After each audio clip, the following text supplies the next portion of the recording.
ಶ್ರೀ ರೇಣುಕಾಂಬೆಗೆ ಚೆಲ್ಲಿದರು ಮಲ್ಲಿಗೆಯ. ಆದಿಶಕ್ತಿ ಸರ್ವಶಕ್ತಿ ಶ್ರೀ ರೇಣುಕಾಂಬೆಗೆ ಚೆಲ್ಲಿದರು ಮಲ್ಲಿಗೆಯ.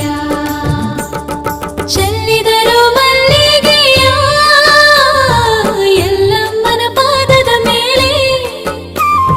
ಚೆಲ್ಲಿದರು ಮಲ್ಲಿಗೆಯ ಎಲ್ಲಮ್ಮನ ಪಾದದ ಮೇಲೆ.